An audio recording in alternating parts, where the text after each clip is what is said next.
What's up, Dream Builder? Are you someone who's interested in creating a life by your design through all things real estate? Well, I can assure you, you are in the right place. Join me, your host, Casanova Brooks. I'm an award-winning real estate agent and investor as we uncover the top tips, strategies, and the mindset of the top real estate entrepreneurs across the world. Stay locked in because we're about to go on a journey that will change your life. What's up, Dream Builder? We are back again. And on today's episode, we have my brother, Mr. Ramon Casaus. Did I get that one, my man? Hey, I'm excited to be on here. We just got done chopping it up, and I felt like it was definitely a conversation that I will never forget. But for anybody who does not already know who you are, I always love to make sure that we give the proper introduction. And the way that we do that is I like to compare us, especially as real estate entrepreneurs, to superheroes. And the way that I do that is I think about us always flying around the world, putting on a cape, and we're trying to solve the world's biggest problem. So we all know that behind Superman, there's that man that's Clark Kent. And I want to ask you, behind the person who we know as Superman, Ramon Casaus, who is that Clark Kent? That's a good question, because you're going to laugh at this, right? Anyone who's listening is going to be like, is this guy for real? I never watched, growing up as a kid, superhero, anything, Marvel, really? You name it. No, man, I've had to learn as I go, because when I hear references like that, I'm like, oh, what does that exactly mean? Yeah, man, I grew up in my dad was a contractor. He's a custom home builder, actually. And he was like a guy's guy. Talk about super masculine type of guy. So I was outside playing with him, shovels, framing, doing yard work. And the amount of movies I've seen is pretty embarrassing when you get down to it. Yeah. So you weren't a dreamer as a kid. You were a doer, right? I guess that's how you would say it, because your dad was always handyman. So again, you said you had a shovel, like it was get out there, stop thinking about it, go do it. Yeah, man. My dad definitely, my family always valued hard work. And not to say we didn't, of course, have, love in our household and spend quality time with each other, but that's just how that's just how he was. So yeah, I never really got the whole, people are like, talk about Star Wars. I'm like, I have yet to see a Star Wars movie or a Harry Potter, all these different, I've never seen them. Man, Harry Potter is one of my favorite movies. I'm gonna be honest. It definitely I want to say I saw one of them, but I have no idea about who's who, or Lord of the Rings, stuff like that. Superman and all those different characters. I'm like lost when people start talking about it. Man. So when you growing up, did you adapt that same mentality, or did you feel like an outlier because you didn't necessarily fit in? Did you always have that hard work mentality? It's crazy because I was I think we talked right before we started. I don't ever wave the success flag around. I'm a human learning as I go. We've had a lot of successes, but we've also had a lot of losses too, a lot of L's in the columns. Yeah, to be honest, I got average grades in high school. I got above average grades in college, but I still wasn't the top of the class. And even in sports too, I feel like I would constantly get talks one-on-one about, hey, I think you can do more. Like you're physically gifted, or I know you're smarter than what you're actually, how you're performing. I actually got that a majority of my life until after college. That was the theme of Ramon. He's really good when he tries. So did you just think that you were never interested in anything? Do you think that because your dad knew what he wanted and he knew how he operated on a day-to-day basis, that you were never really exposed to a lot of different things, so then you got bored at what you already knew? Maybe. I don't know how interested anyone really is in English 101, to be honest. I don't know how interested you really are. But yeah, I think it was because I valued, and I still do to this day, I can't talk about something for too long without just doing it. I'll just forget about it and not want to do it anymore. So I always value like actual action, real progress, and doing something. Like still, I'm not the best classroom learner. Try to get me on a virtual training system. Good luck. I like things happening in real life. And you don't know that, I guess, when you're in middle school or in high school, but I think later years you can reflect and say, yeah, that's probably what was going through my head. Got it. So if your kid, because a lot of people that's listening to this right now, they, especially with the pandemic going on, there's a lot of virtual learning going on. And they're saying, oh my God, that sounds just like my son or daughter. what would have been another way to approach it for you? Or how would you do it if it was your son or daughter now to be able to make sure that you could try to get maximum potential out of them? Or is it just a let them be them? I have a daughter, but I'm not a super parent by any means. She's really young still, but I would say, like, I'll give you another example. Like in the summers, I worked with my dad's construction company on the job site with the guys working.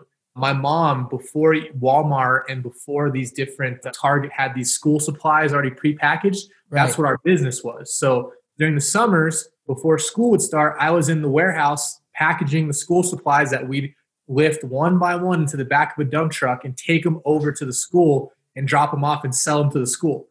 And so those are the things that I remember to this day. Like I don't ever remember, and I remember what I learned in school, some of it, but I always remember the experience. So I would definitely say as many experiences off of a computer screen that you can give your kids. It doesn't have to all be educational, but just getting them in different settings, different scenarios, and helping them through those to the best of your ability. But also I think the most important thing, and it's funny, I touched on social media before we had talked or started recording, is that we have a generation now where kids are getting on social media now earlier, but before middle school was like the average. The people that were born 2000 plus, they're on social media in middle school. And what I think is going to happen is people are going to start losing the ability to engage socially. So teaching your kids not only punctuality, but how to have a conversation, little social cues like looking somebody in the eyes, introducing yourself when you walk into a room, and saying bye to people when you leave. Understanding and talking to a woman is different than talking to a man. These little things that, saying please and thank you, yes ma'am, no ma'am. Just these little things that are getting lost slowly. I think teaching them how to connect with other people is probably one of the most valuable things you can do. And yes, you can do it from a computer screen now, like we're doing it right now, like not to be hypocritical, but the more those experiences you can take in person and give them those in person, I think will ultimately it'll help them become more well-rounded. And as your ability to connect with people will probably, unless you're a mad scientist, it's probably going to be a good reflection of your success in life. Yeah, man, I definitely think I would agree. And it's so crazy because when you see on social media, there's so many people that are very awkward off of the camera, but when they put the camera on, they can have that conversation, and that's fine. But I think that just like you said, at a young age, it's hard to decipher when to be which, right? When you're older and you know how to have those social skills, it's okay. But when you're younger and you're already on the camera by 6, 7, 8 years old, and here's something else that I learned, and a mentor told me this. She said in social media, there's probably less than 2% of people that can really cut off the comparison game because of social media, right? It doesn't matter how successful you are, how fit you are, right? How much you read, there's always somebody that's doing it better. And because of the AI, it just feels like that they always find you. And it can very much humble you and put you in your place. And with that, a lot of people, she said something to me, and she said, comparison is the thief of all joy and success. Wow, that's powerful. That's very powerful. And I was like, man, when you really think about it, it doesn't matter. You can go look up your hashtag and you'll find somebody that will put you in your place. And then you find yourself comparison. So I think that that's very powerful that you said that, because I hope that somebody thinks about, okay, my kid is learning today virtually, but how can I give them a different experience once the school hour is over? Yeah. And I think like subconsciously when I meet somebody for the first time, those judgments you make in the first 30 seconds to a minute, those are what usually stick. Mm-hmm. And I'll tell you, for meeting with real estate professionals, meeting with clients, I don't know anything about you in the first 1, 2, 5 shoot. Sometimes even 10 times, meeting you 10 times, I still don't really know about you.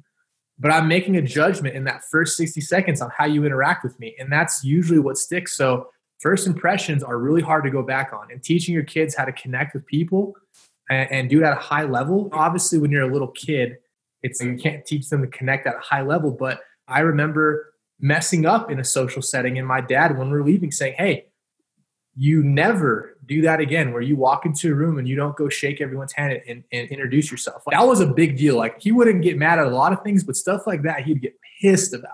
And I just feel like that's lost now. I don't feel like that's very common anymore. Yeah, there's so many things that we can go down on that path to talk about, that the loss of communication and relationships in general, it's just being lost. But I think that they at least have good context right now. And I would think that if you're looking at getting into real estate, or if you're already in real estate, that's got to be a focus for you, because you never know who your next client is. You never know where your next referral is coming from. And so you have to have a focus on, how do I communicate? And just like you said, you don't get a second chance to make a first impression. If you want to know the secret? Yeah, what is the secret? I got the secret for you, right? It's one of the core values of our company. And it's really no secret. It's obvious, but being conscient, having this at the forefront of your day will it doesn't matter if you're in real estate or not. This will help you tremendously, but it's called lifetime value. And there's a pragmatic way of thinking about it, and there's more of your aesthetic way of thinking about it. So pragmatically, let's just take it back to real estate, right? So if you have a client, I meet you for the first time today. So if I'm going to be in real estate for approximately, let's just call a career of 20 years, okay? Average home buyer or home seller, right? They're going to buy or sell a home every 5 to 7 years roughly, okay? So let's just round down. We'll call that 4 transactions in 20 years, okay? Okay. Personal opinion, and I think a lot of people could agree, if you are able to properly connect with your client, build a relationship with them, stay in touch, and continuing doing that over the course of your career, you should at least get 2 referrals a year from that person. 2. Yeah. 2. Okay. Some will give you 20, but average will be 2. So now let's take that one person again. Let's do the math here. So 2 referrals times 20 years, 40 deals. 40 deals plus the original 4 that the actual client did, 44, okay? Right. My average sales price in New Mexico is $250,000, okay? $250,000 times 44 transactions at a 3% commission rate is $322,000, okay? So I got to ask you, if I gave you $322,000 right now, I bet we'd be best friends. Like, we'd be very like, first impression is everything, right?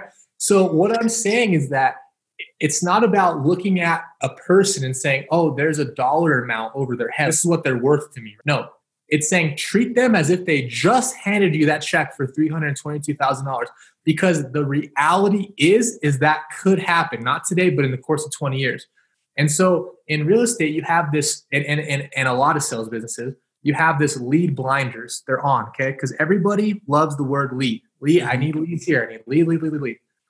Like, you don't know who you're going to come into contact with just because they don't have a sticker slapped on their forehead that says, I want to buy a property in the next 30 days. If they don't have that sticker, you're just going to be, it's another person floating on the earth that I really don't care about because they're not going to make me money today. Right. That is the exact opposite of what it means to practice lifetime value. And you can go down the road of laws of reciprocity, givers gain mentality. But again, people only remember one thing about you. And that's how you make them feel. Right. Like, have you ever been in a room where people are introducing themselves and they get to you, and by the time their hand touches yours, they're already looking at the other person, and you can tell they didn't listen to you introduce yourself and didn't care. You will never forget that, ever. Right. And so I think, going back to what I was saying about teaching people social skills, like, that is where the sales are at. That is where the long term, that's where the longevity is. That's where the reoccurring revenue with people, especially if you're in a sales business, that's where it comes from. That's lifetime value. No, that's absolutely true. And I think we just forget that sometimes. We forget that every person is a real person and they have real feelings. And just like you said, we're trained to think lead when you get in. And then that's why I feel like so many people, they become transactional instead of relational. And then they struggle because in the end, you always have to keep getting more and more and more transactions. Whereas if you start off with the mindset in the beginning that I need to be relational, by year 3, definitely by year 5, you probably don't have to focus on lead because they're all coming into you because of the relationships that you've forged over the last 3 to 5 years. It's interesting. What you just said is the exact reason why we also branched off about a year and a half ago into another business, which is commercial insurance. Now we handle all different types of insurances. And yes, of course, we handle your home and auto, right? So, but what you just said is why I found that business so intriguing, is because once I go ahead and get a policy that fits your needs and you say, okay, this is good, this is the insurance I'm looking for, you pay for it. There's a renewal in 6 months, okay? As long as I've done my job, which is if you got an accident, I'd help you service it. If you have questions, I'm readily available. If you need more insurance, we're there for you. As long as I've done my job, you're going to renew it in 6 months. Mm-hmm. And honestly, the maintenance on insurance to keep those clients, it's a matter of answering your phone and doing the right thing. Pretty simple. So what happens is you're able to keep building up and up and up because you're selling more policies each month on top of the ones that are now continuously reoccurring. And I think in real estate, what you just said was my eye opener. It was like, wow. If you do the same thing and focus your business on the service side and doing the right thing for people, regardless if they're buying or selling today, you literally will create the same exact model in real estate. And I can tell you right now, the commissions in real estate are a lot more. For sure. And I think the other thing to keep aware of that a lot of people don't think about is, and now in today's world, there's so many things to help you supplement you. Is that me? Can you hear that? I heard just a little beep. Got it. Okay. But yeah, so we'll start. So I think what a lot of people don't think about, because I think in real estate, everybody's getting out of the corporate world to try to hop into real estate because they don't want a job. They don't want a boss. But yet they get in, and what they come to find out after 6 months to a year is that they own a job. Why? Is because they don't know how to transition from being a solopreneur, doing everything themselves, to then being a true entrepreneur and having leverage. Well, if you really stop to think about it, if that exhausts you, what he just said, then think about all of the systems that are out there that can help supplement, not take over you building relationships. But if you just need to get cards out to them, if you just need to get social media management out to them, know their birthdays, there's a lot of things that can help you with that. And then again, if you focus on it for 2 to 3 years, it'll be rolling and you'll get so much business that'll come in. And so that was something that was big for me as I started to build, because I was like, man, I'm building a lot of relationships, but how do I stay on top of all of these? Yes. And that's where systems came in. Systems comes in, and there is ways to leverage technology. And regardless if you're a seasoned vet or you're just thinking about getting into real estate, there's no magic pill. There's no magic trick that you're going to learn. So go ahead and get that out of your head. But I think what's most interesting is that technology, right? In real estate, there's been billions and billions and billions of dollars put into real estate technology in the last 10 years. You've watched this. 2015 to now, it's like there's a service for literally any inconvenience you might have as a professional, like anything. Right. Anything. But from 2018 to 2019, the average broker, NAR statistic, National Association of Realtors, the average income only went up at like $2,000. So that just tells you right there that it's not technology. Like the average, the income that real estate producers, and again, always the 80-20 rule, right? Average is not shooting up astronomically, even with all this new technology. So what does that go to show you? Is that nothing beats hard work and nothing beats true relationships that you have to go build on your own. And it's not easy, it's not pretty, and it takes time. Right. Man. And the power of a team. I think that's something that I want to tap in with you, because now you're at a brokerage now that we'll talk about, but you started out as a single agent, then you went to broker, and then you went to a team leader, and then you went to your independent brokerage. But you've always, it sounds, had the understanding and the mindset of how to leverage your own time and how to build up people, which is where I think a lot of agents struggle and brokers struggle, because they want to have that leverage.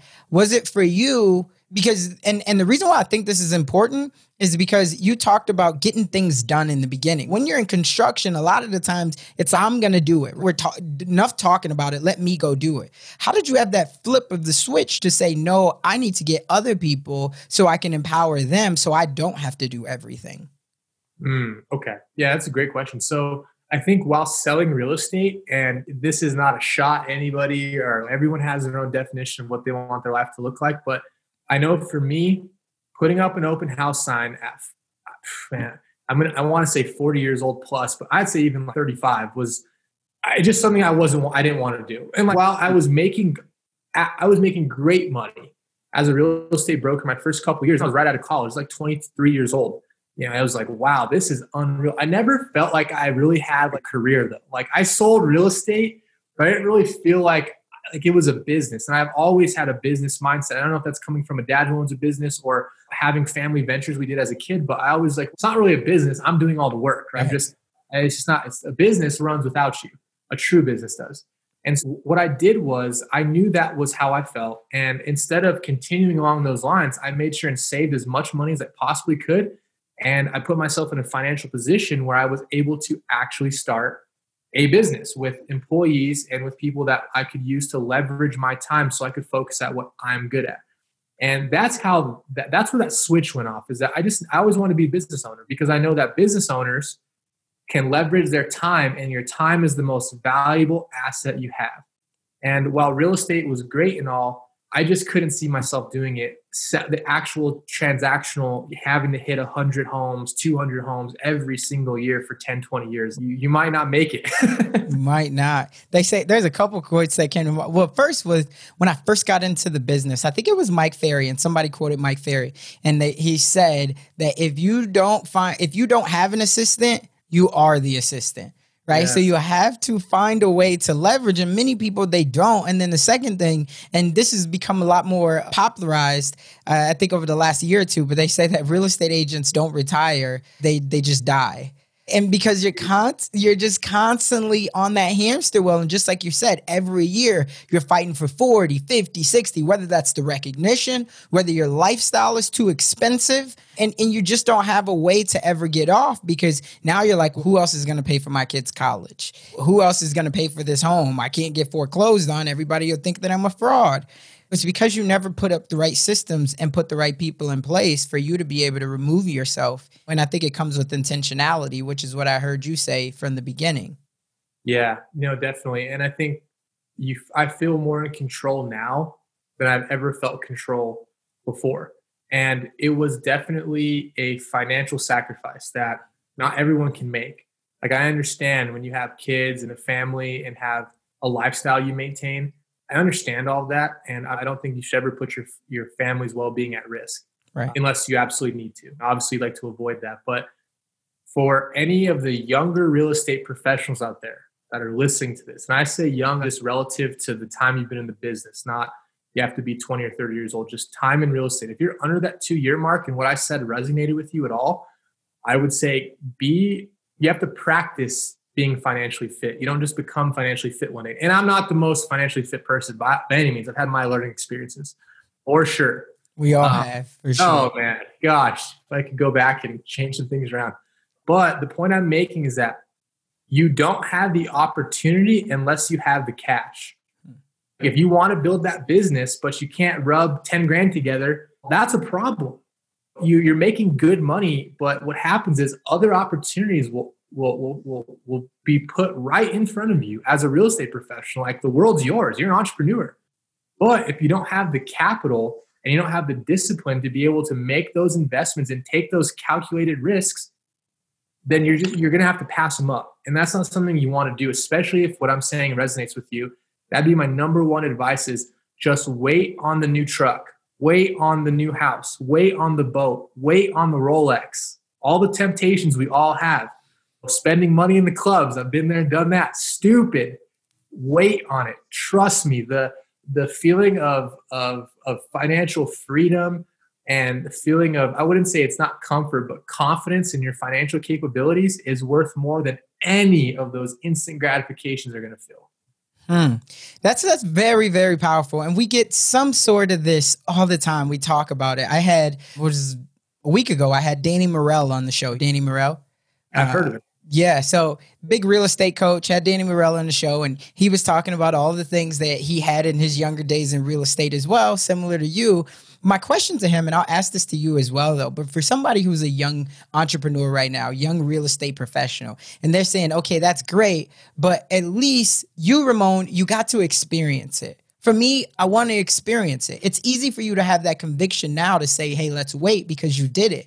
And I'm sure at that time, it was an experience for you that you maybe wouldn't trade, because it made you who you are and to understand what's to be valued and what's not. For me, if I got to go through it Why can I not experience it?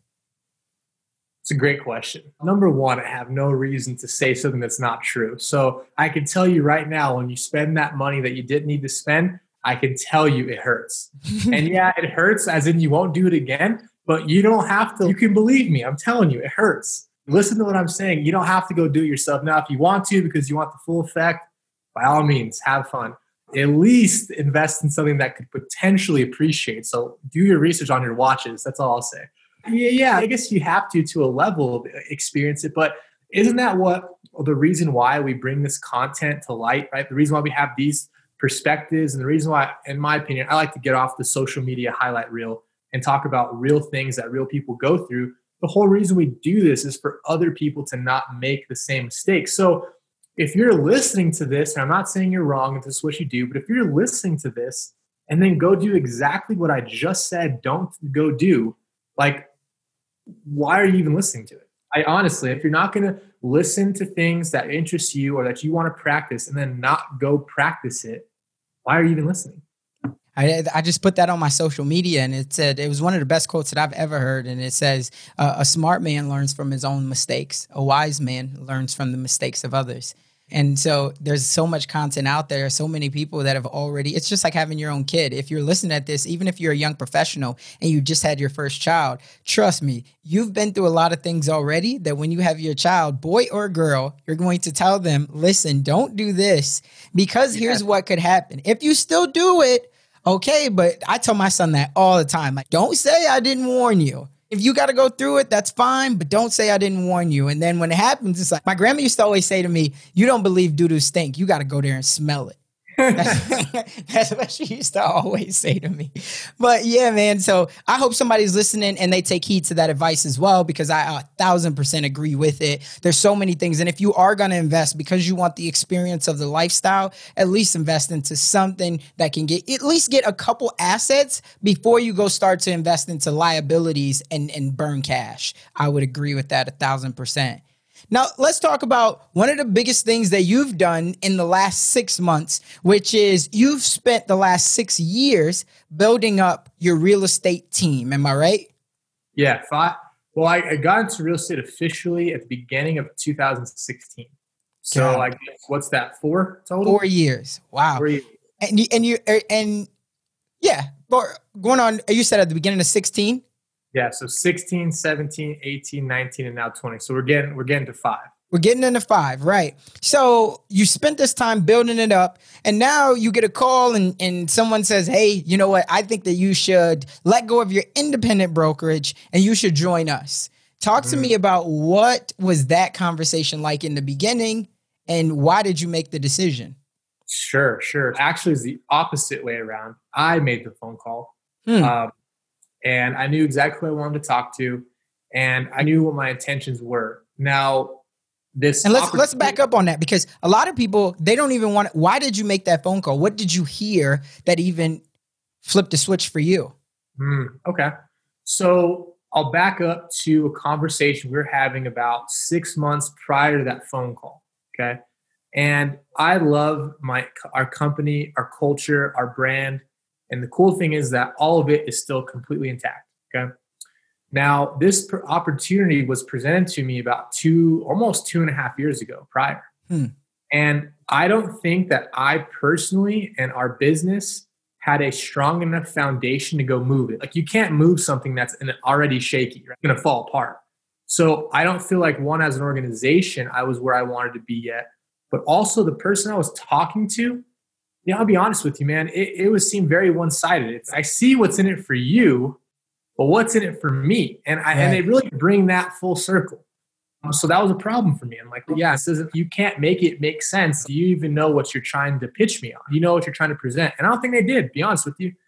But what happened was, independent brokerages, there's no secret out there. Yes, there's some anomalies, but the profit margin of independent brokerages in the last 7 years has been steadily decreasing. 20 was a pretty common number. You're looking at more like 11, 13%. Okay. Not a massive margin, and pretty overhead intensive depending on how you run your business.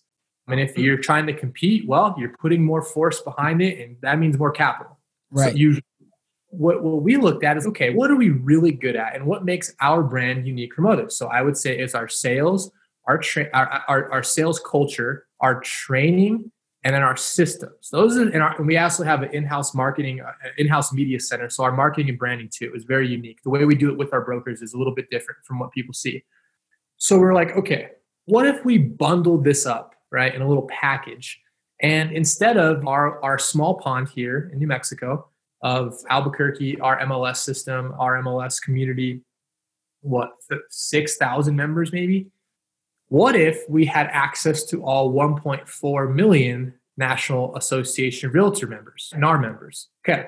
What would you think if we could impact, when I say impact, if we could serve 0.05% of that market, 0.05%, roughly around 6,800, 7,000 total brokers. On a monthly basis, what do you think they might pay for our services? There's so many coaching and training options out there. If we could do this at scale, what do you think they'd pay for it? $1,000 a month. What's that? I was going to say $1,000 a month. Oh man, if that was the case, I probably should. I made the wrong decision. We said 99, right? Let's just say 99 on the low end.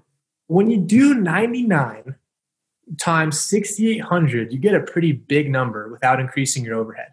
Actually, can decrease in some areas. So for us, we're like, I think we're onto something here. I like the margin on this business better than I like the margin on our current model. What are we actually doing differently? Well, there's a little bit of things we're doing differently. For the most part, we're doing the exact same thing. And so when this opportunity, so I forgot I don't know how it came back, but I remember something called revenue share. And I'm like, wow, that sounds a little bit like something I already know about. And the cool part is that we said, could we still do that same subscription-based model, keep our actual sales business running here in New Mexico, and then also engage in revenue share? And we're like, wow, this model would probably add 3 revenue streams to our business and help us maintain a healthy margin, which is what I should have been focusing on from day one, was margin. Not just GCI, not just who's number one, who has more pendings in MLS. Like, these are all the things you learn. That doesn't matter. It's money in the bank and how much you make in profit. That's what truly matters. And so that was the come full circle to our business's thought process on how and why we made a decision.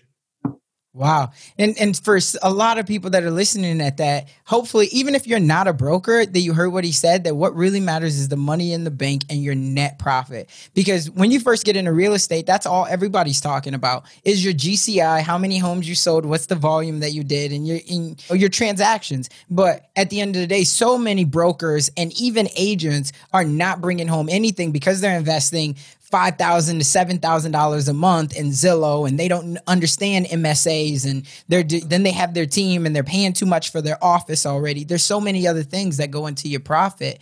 For you, was it ever, because here's something else that a lot of people, especially team leaders and brokers, struggle with. Was it ever a thought after you made the decision that, yeah, this is for me, that your team would not come with you, so you'd have to start all over? Of course.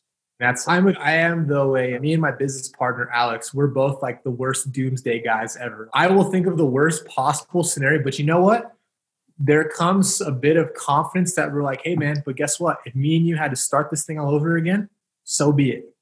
We'll run it back. We'll run it back again. No problem. So there's a confidence that we have in our relationship too, that says, hey, the earth could be crashing down, but we're going to make it happen. So we have a dynamic there, but oh yeah, of course, man. I was like, what if we lost? I'm doing pro formas that if we lost half of our business or 75%, this isn't a pat yourself on the back for an amazing culture, but it is.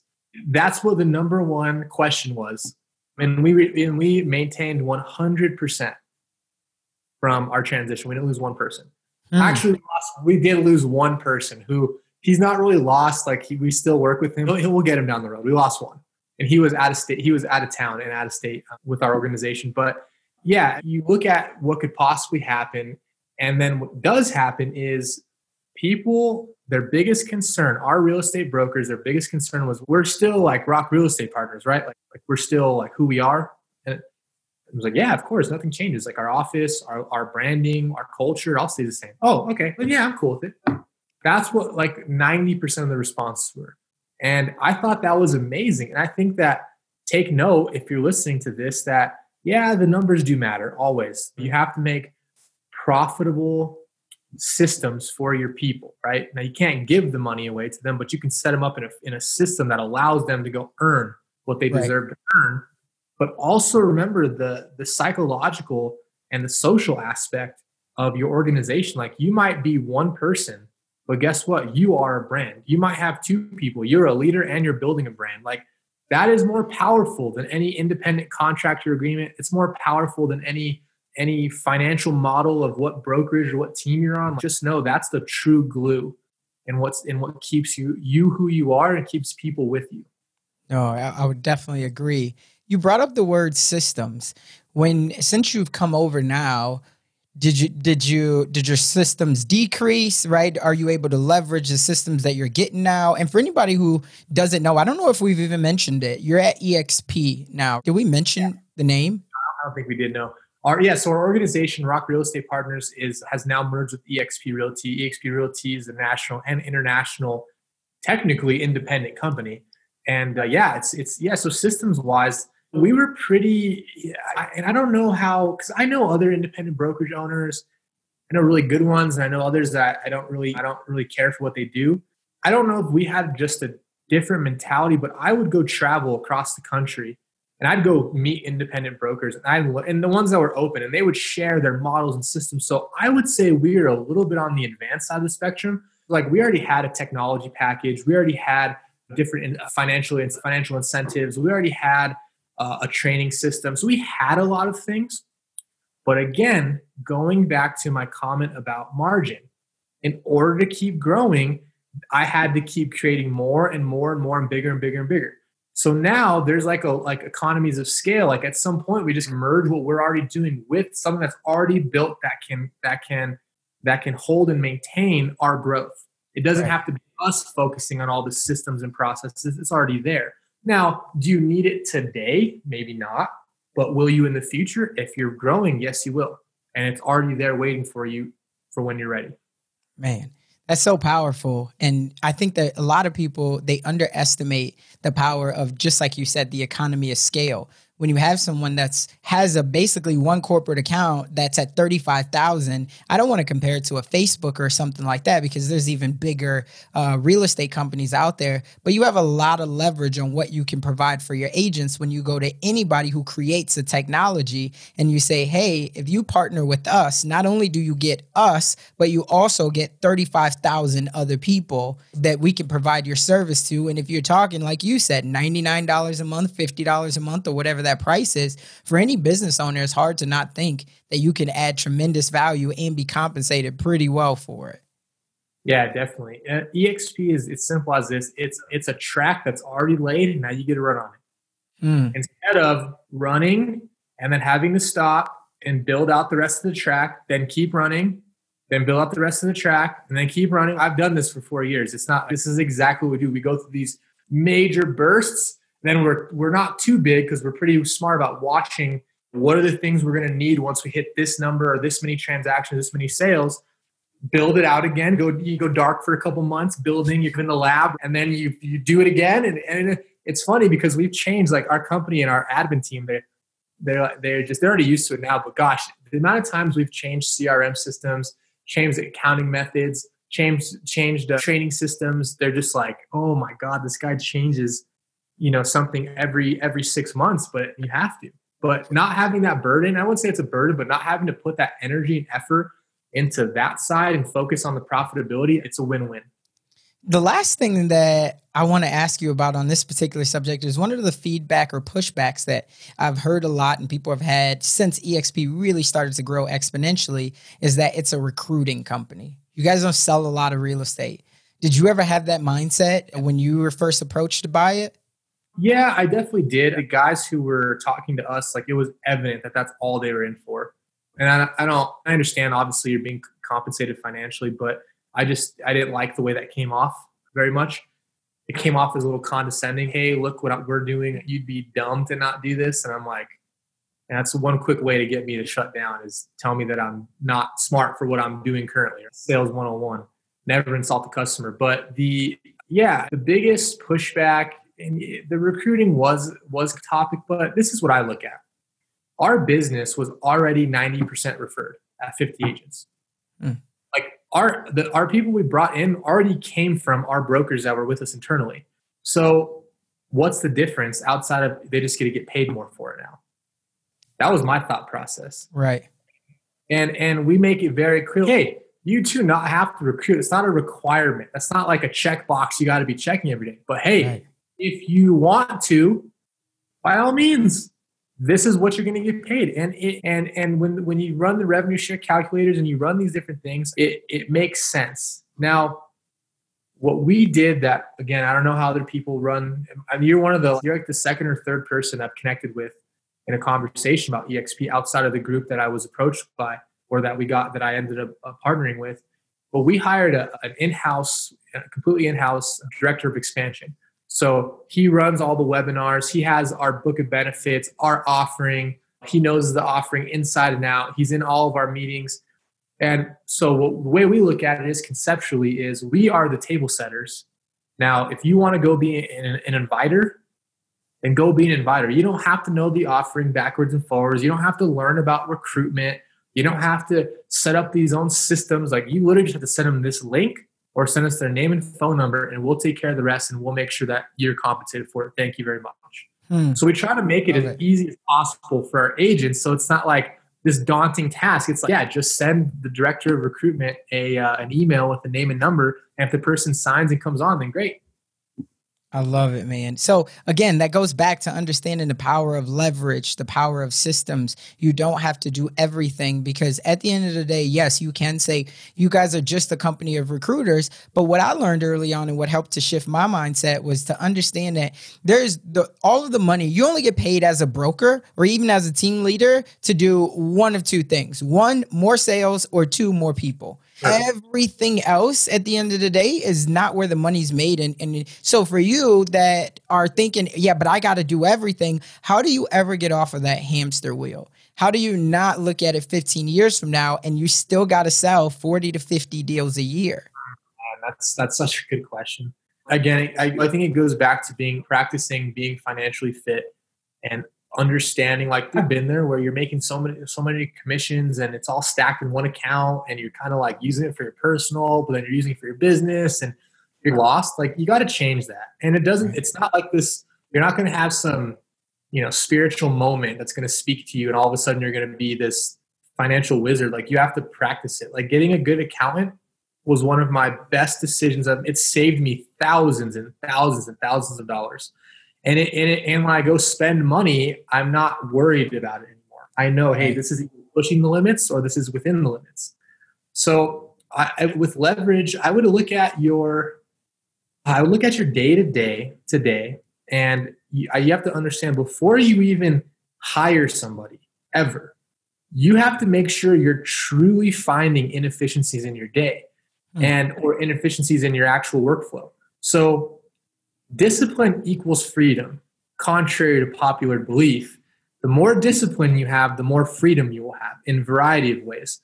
So people get into real estate because they don't want to be told what to do anymore. Well, that's great. You don't have to be told what to do. But if you can't tell yourself what to do, well, that's a problem. I think you said that. And when you look at your day, if you're not structured with what you're doing every day and stick to your script, you will never know if you actually need to hire somebody. And then on top of that, you won't actually know if you're not tracking your money and tracking your income and tracking your deals. You won't actually know if this was a profitable employee or not. As in, the money you spent to have them do this gave you the freedom to now do this, and the return is now higher than what you spent on the employee. You will never be able to truly know that unless you find those disciplines in your schedule and routine every day, how you run your business, and then in your financials. You'll be guessing, and nobody likes to guess. Nobody likes to guess, right? If you don't go in, it's like the GPS, right? You have to know at least where you're trying to go. Yeah. And because your path can change. There's so many ebbs and flows that you'll go through, but you got to at least know where you're trying to go. Because if you just get in the car for the first 2 to 3 hours, it might be fun for you. But after a while, it's going to be like, this shit is, I'm lost out here. And so you have to pick a destination. And that destination is, hey, I need to be financially fit. And so I love it. I just got 2 last questions for you, my brother. First off is, if you could look back and on your last 5 to 6 year journey, or even if you want to go back and say your last 10-year journey, but 5 to 6, as long as you've been in real estate, if there's one thing that you could change or you wish you would have implemented sooner to help accelerate your journey on your dream, what would that one thing have been? Oh, yeah. Yeah, definitely. And I don't think that I would have implemented it sooner. Because I just don't think, for example, the company called Infusionsoft. Yeah. Heard of that? Yeah. Okay. I bought that my first 6 months in real estate. And that system was just astronomically more complex and more expensive than anything I could have possibly needed at that time. And that was a quick way to burn $7,000. They call it Confusionsoft. Gosh, man. But it's okay. So my point being is that I don't think it's about implementing sooner, but knowing that it's something you do, because I just have this feeling of, it's not like this ability that nobody else has, but it's just, I have a feeling of when I think this is the right time. I know I'm going to do it, but sometimes I'm like, you can't start focusing on these things, these abstract things. Like, you got to focus on your business today. It'll come with growth. But one of them was establishing your brand. And when I say that, that brand is such a big word. It's a buzzword, right? Your personal brand, your brand this, brand that. But your brand is what you stand for, in my personal opinion. What you stand for and how you make people feel. And so two of the things really that played a factor into that is establishing your mission statement and living by it. And of your business, establishing it and living by it. And then also the implementation of core values in your team. And on my podcast, I have a whole talk about, it's coming out soon, this particular episode about core values, because it was a pivotal moment in our business where we were frustrated. It was like my business partner and I, we had a team. Nobody can be like us. We're elite specimens. We can sell. None of you guys can keep up. Like, why aren't you good enough? Why can't you get more deals? And it was like us pissed off in our sales meetings. That's basically all it was. I stopped focusing on the numbers, started focusing on the people. Like, what do they truly want? And what you'll find is that if you're that like gung-ho entrepreneur who you have a very like pragmatic thought process and you're very committed and you don't get too emotional about things, you're like a doer, chances are, if you believe this or not, your employees or your team, they think the exact opposite of the way you think. Like the exact opposite. So putting the core values in place, what it did was it took the attention off of the sales and put it back on the people. And it created a culture and environment of not, I have to scream at you to make you want to be better. Being a part of our environment made you want to be better for you, not for me, but for you. Right. And that was the moment where the sales started taking care of themselves. People would come find us. The recruitment changed. The energy in the office changed. My personal brand changed. Like everything changed. And those core values are like the most important part of the process, in my opinion, of our process. That was like the pivotal moment, in my opinion. Man, that's so powerful, because I think that so many people, they just forget that. And it's because when you first get in, like you go back, it's easy to just think I need leads. I need leads because I need to convert those leads. So we stop and say, hey, let's be intentional from the beginning on what exactly do we want to accomplish here? Because if we can stand by how we're going to operate every single day, yeah, the first day it might not show up. The first week it might not show up. The first month it might not show up. But as you stay consistent and you live off of those values of how you want to treat people and how ultimately you want people to feel by your brand, that business will come. It will come. Absolutely, man. And I always say this about real estate, especially, is that you will never see the results of what you're doing right for at least a year. Because going back to social media, the person that changes their Instagram bio every, 2-3 weeks, they're a CEO, now they're a nonprofit, now they're an investor, now they're a Forex trader, now they're a philanthropist. You have to stick to your guns and you have to beat the drum. Like, you can't just expect something to happen in a week or two. And unfortunately, people think that by changing a bio that something's going to change, like in themselves. It's not. Right. But yeah, you won't see those results of implementing culture and core values. You won't see that for a year, if not more.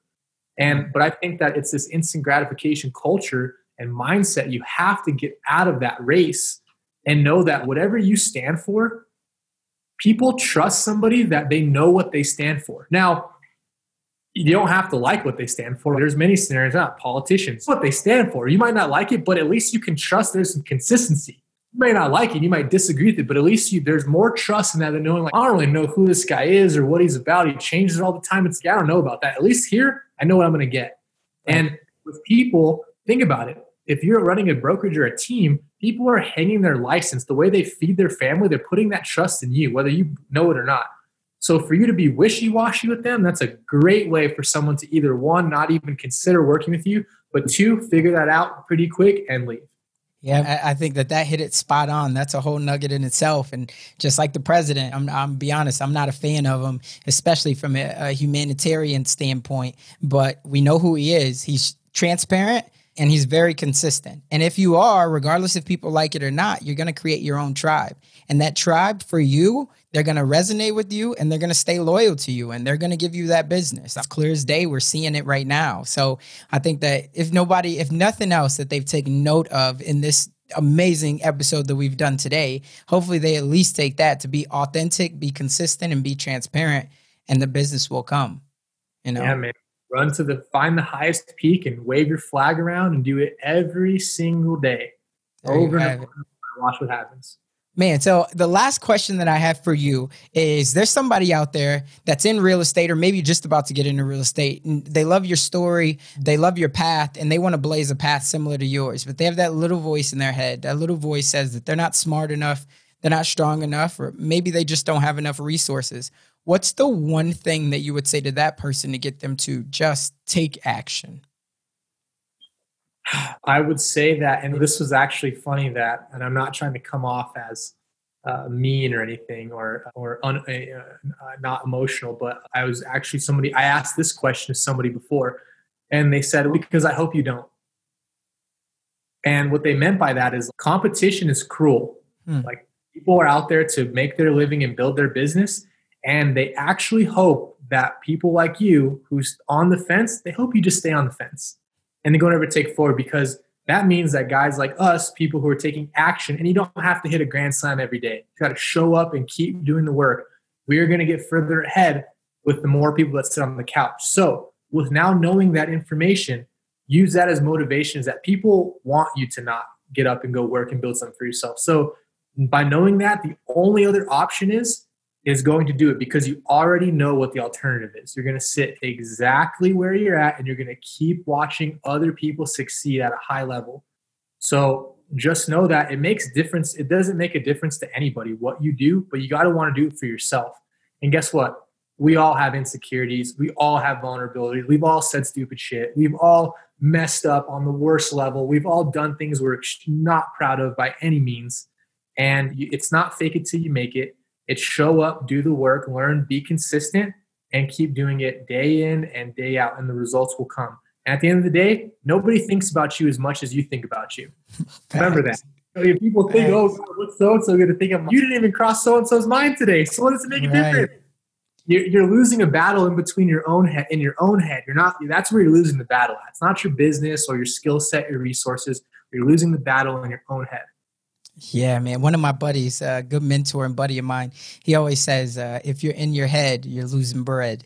Like if you're in your head, you're losing bread, because that's what it is. If you allow that voice to just keep talking to you, that voice is going to say the things that you don't want to hear, and it's going to really not allow you to captivate on who you're supposed to be. And so I always think of that. The other thing that you said, and you talked about baseball and you're not going to hit a grand slam. The one thing that I always think about, and I heard this a couple of years ago, but understand that most people that are in the Hall of Fame, they didn't bat 500. They only batted 275, maybe 300.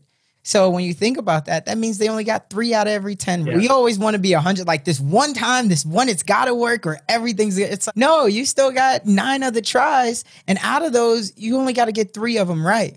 Man, another good sports analogy with business, and especially going back to real estate is, and I would tell people about like the social skills, relationship building, the CRM usage, right? Best CRM you've ever used is the one that you actually use. So that's the best one. It could be Excel for all I care. As long as you use it, it's good. And so what I talk about is, like, did you play sports? I did. Yep. Basketball, football, ran track. Which one did you play at the highest level? It would be basketball. Okay. Yeah. So no, I ran track. I ran track all 4 years. So I only played basketball until my sophomore year. So it would be probably track. Okay. So it's called track. I'm a decently athletic guy. Okay. I didn't run track. I was fast. I didn't learn the skill set of running competitively or all the different things that come with track and field.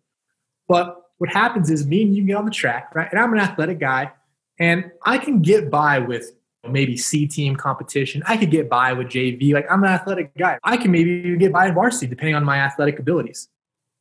But at some point, there's going to be a level of competition that, and usually it's college. It's usually where the differentiators at. Sometimes it's in high school, depending on the state, but usually it's college, where it doesn't matter how athletic I am. If I did not learn the fundamentals from day one, okay, it does not matter anymore. It is irrelevant, my athleticism, because there's a level of competition you just cannot compete with anymore because you do not have the proper fundamentals. Right. And once you learn the fundamentals, the rest is history. Like, as far as you want to go, it's all about work ethic at that point. Right. But that's the comparison I give with brokers who are starting off brand new with real estate. I'm like, look, if you want to get in that lead mentality and run that hamster wheel and do this online lead generation, all this flashy stuff and spend all your cash, that's great. You can fake it for probably about 3 years. You'll be a good faker for sure. But then the person that was doing it right from day one, they're going to pass you so fast from year 3 to 5. It's not even going to be funny. It's going to be levels above. And that's my sports analogy, where anyone who's played sports, think about the sport you were the best at. There's 2. Either you got to that level of competition or you didn't, but there's a level that you either couldn't compete at anymore or that you passed because you knew the fundamentals. Simple as that. And I think especially basketball would be a great analogy of this, right? Because because you see those little scrappy players and you see all of the talent, and then all of a sudden, let's use it, inner city black kids, and they come in and they can crush it. They got a lot of talent. They've been used to run, and they're used to running people out of the gym. And then all of a sudden, you meet that small town Wisconsin team if you're playing like AAU ball, and you're like, oh yeah, we about to run them. And then you notice the way that they pass and cut, the way that they see the floor, the way that they help side defense. You're like, what is going on? Not only that, but they also know where their weak points at. So, like, take a player like Steve Nash. You ever see Steve? It obviously doesn't play anymore. It's been a while, but he was one of my favorite players, not because he was the best person on the court or the most fun to watch, but the guy didn't get tired either. His endurance was out of this world, but he knew that his endurance had to be out of this world because it is clear as day. He wasn't born with the same athletic capability as some other people in the league. But that's the type of player I like, is someone who knows the fundamentals, that can compete at the highest level, but they also have the perspective on themselves at where their weak points are at too. Like, I know my weak points and I will avoid them because I don't need to go be good at everything. That's not the point. I think, yeah, man, I love this. I could do the sports analogies with business and with just mental health. I could do that all day long. Here's the last thing that I'll leave you with, and I think you'll love this story. But I had Alan Stein Jr. Do you know what Alan Stein Jr. is? So he's one of the top NBA trainers. He's trained like Kobe, Kyrie, everybody. I had him on the show. This was a while back. But anyway, he talks about, and if you just YouTube, anybody watching or listening to this, if you just YouTube Alan Stein and Kobe. So anyway, he talks about in the beginning when he first wanted to get introduced to Kobe. But long story short, I guess Kobe was putting on a camp with Nike in conjunction with Nike. He gets the call up that he's going to be the trainer for this camp. And so it's okay, great. So I guess he wanted to get there. He wanted to watch Kobe work out or whatever. So he gets up, it's in New York, and he gets up at like 3 a.m. because he's trying to be like the first one there. When he gets there, who's already in the gym? Kobe, working with his trainer. So he's watching Kobe and Kobe's doing, and he says he's doing like all of this elementary stuff, like second grade, third grade stuff. And he's like, oh my God. So he said later on that day when he saw Kobe, when the camp was going on, he was like, Kobe, I got to ask. He was like, you're the best player in the world right now. But I saw you with your trainer earlier and you were doing all that like elementary stuff, like all just the fundamentals. And then Kobe was like, you want to know why I'm the best player in the world? And he was like, why? And he was like, because I do that stuff every day. And so the point was like, he wasn't focusing on the fadeaway. He was doing the fundamentals. And the way that he tells it, I don't necessarily know that I give it justice, but he does. But when he tells it, it's so powerful that I had my son listen to it and was like, listen, like, I know you practice on that left hand, but there's so much more to just doing the fundamentals than, oh, I got a right and a left. It's who you'll be at the end of the day. Yeah, man. And yeah, Kobe Bryant, I never shed a tear for any celebrity dying ever in my life, but that was like, you don't realize the impact at who somebody is and what they stand for, at the impact it made on your life. And then they're gone and you're like, wow, like I didn't even realize until that happened that how powerful this guy was in my own life, and I think that you got to think about that too, as getting really real with yourself on what do you want people to feel like when you die? Mm-hmm. I've experienced that with Kobe. I'm like, dude, a guy who never met you, probably didn't even get more than 200 feet away from you, cried when you shed a tear when you died. It's like, how do you want to be remembered? Like, you got to get real. You got to get real with yourself with that type of stuff. You do, man. Yeah, he had so much more light to shed on the world because he was just about to come into his own. He was starting businesses and that he would have had the proper leverage from the beginning. So he would have had so much more wisdom to share about how this could convert from sports, which a lot of people, they lose their identity when sports is over. And he was about to be that beacon. He was about to be that pioneer, or at least one that had competed at the highest level to now show us, hey, here's the transition of what you can have from sports to that. Because a lot of people do it, but it feels like that you don't really get to hear about it until they're already super successful. Like you'll hear about the guy who was crushing at Ohio State, and then all of a sudden he tried 2 years in the NFL, and then he goes dark. Then he comes back and somebody just has him on Instagram that now he opens 6 grocery stores. And you're like, okay, what was that? But Kobe was always in the spotlight. So that documentation process too, of the process, there's nothing more beautiful than that. And I would challenge anyone to think about this. Like I have my own opinions on social media. It's a tool, right? Of course. But at the same time, like the lines get blurred with this persuasive technology and all the things that are meant to keep you on the site longer and help you waste more of your life on shit that's not real. Right. It's definitely will help you do that. And it is so hard to draw that line. Like I struggle with that all the time. But I will say this. I was listening to a podcast. I think I said it already. I don't think I told you. Gerard Adams. Leaders. Yeah, he's the founder of Elite Daily. He sold the company, but he's 35 years old. Guy's a stud. And one of his podcasts I was listening to, it talked about this. Look, if you passed away today, where's all before you had family photo albums? Like we might be like one of the last generations where parents actually still have, they have like your photos when you're a kid, when you were born, and all this documentation. But like, where is it at now? Well, it's online. Simple as that. And now anyone born again from 2000 onward, their lives are online. And so what I think about is don't do it because if you're nervous about putting a video out, putting yourself out there, creating your personal brand. What are your grandkids or what are the people that come after you? How are they going to know you? If you're literally leaving a document, you're leaving a documentary of your life for other people to see. Like you're not going to meet future generations of your family. That's just the sad truth. But what do you want them to know about you and who you were and what you were doing and what your dreams were? Like, if that can't get you to use a platform and to put yourself out there, I don't know what can, because I always think about that when I'm struggling with content or I'm struggling with just the imposter syndrome that we all go through. I think about that. You know what? I'm leaving this for this is a legacy of what I'm doing today. How do I want to be remembered when people go, how do we find out about this person? Who were they? What were they all about? That's what social media is to me. I've flipped that in my mind a little bit to help me with that content curation and deal with that imposter syndrome. And that's powerful as well, and a great way to end a phenomenal conversation. What exactly is the legacy, and what's the documentary that you want people to experience, right, when they are looking at your life? I think I heard it. It goes right to your point. And I can't remember who it was. I want to say what comes to my mind is Kevin Hart, but he was like, understand that every day you're writing a page of a book in your life, and understand that this book, it has to be mixed emotions for someone to really feel it. It can't be all high, high, high, high, high. Like you said, taking yourself off the social media highlight reel.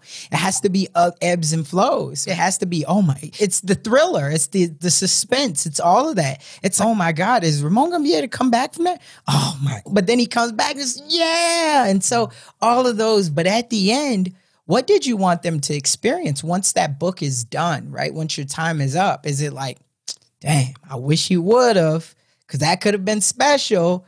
Or is it like, man, he lived? Yeah.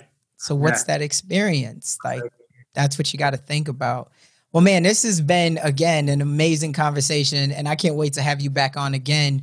We're going to make sure that we put all of the links in the show notes about you, about your business and your team, and how they can stay connected. But for anybody that's wondering right now, if they just want to jump straight to it and they want to figure out, how can I stay connected with Ramon, where can they find you at? Best way to find me is on Instagram. That's at Ramon, RAMON_ABQ. Okay. That's probably the best way. I'm on LinkedIn too, and on Facebook, Ramon Casaus, and I'm pretty active everywhere. But those are probably Facebook and on Instagram are probably the two best places. Perfect.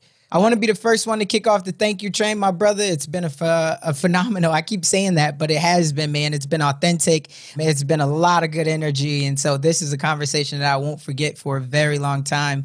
Of course, we're part of the same real estate family, the EXP family. So I look forward to seeing you, meeting you in person, and building a magnificent company with you, my man. Thanks again. And remember, DreamNation, just as he said, you have to take action. You have to have that chip on your shoulder, and you have to think that there's somebody out there that's hoping that you don't take action, because otherwise, if you don't take action, that dream that you have of your real estate empire, it's only merely a fantasy.